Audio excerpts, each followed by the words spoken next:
I just had to let you know you're.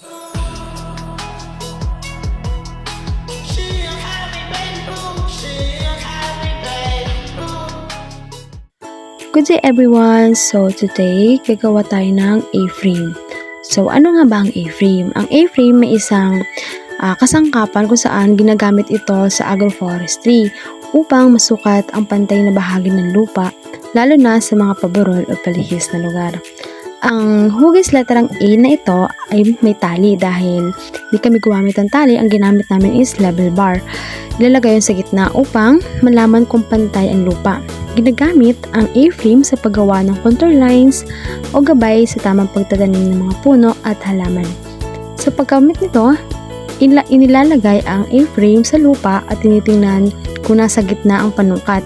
Kapag pantay ang posisyon, nilalagyan ito ng marka at inuulit ang proseso upang makabuo ng maayos na linya ng taniman. Mahalaga ang A-frame dahil nakakatulong ito upang maiwasan ang soil erosion o pagguho ng lupa, mapanatili ang sustansya ng lupa at mapabuti ang daloy ng tubig sa sakahan. Dahil dito, mas nagiging maayos at epektibo ang pagtatanim sa agroforestry. So, dahil nabigay ko na kung ano nga ba ang kahalagahan ng A-frame, ipapaliwanag ko naman or bibigay ko sa inyo kung ano yung mga materials na ginamit namin at yung sukat ng A-frame.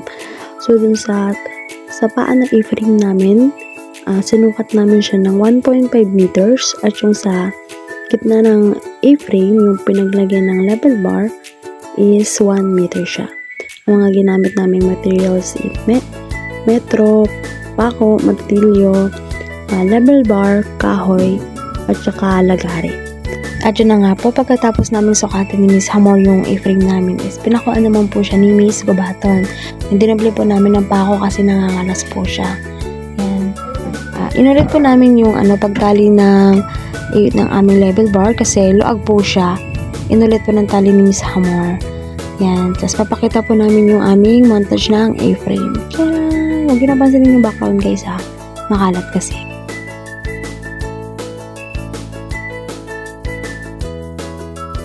At saka, nagputol na po si Miss Albo ng itatanim po namin puno para sa aming sloping area at ipapakita po namin yan sa last part. Ano? Tanim, Tara? Tara? I-frame, Tara? At yung mga time po na yan punta na po kami sa aming area kung saan po kami magsusukat at magtatanim ng aming mga sangang dala. Yan guys, habang naglalakad kami dyan, naghanap ako ng bayabas. And then yung spot na yan guys, tinanong ko kung pwede dyan. So, ayun nila guys, kasi sobrang slide, sobrang slope daw. So, yun, nalakad-lakad pa kami yan guys. So, patapot namin sa banda-banda rin. Yan. Ang gulo naman na nag-video na ko. Yan guys, yan. Ayan, tapos, dinagdagan pala namin guys yung dala kong ipil-ipil kanina. Kumuha pa kami ng madali kakao. Para salitan po yung gagawin naming pagtatanim. At si Miss Alba may hawak na ito yung tae ng baka.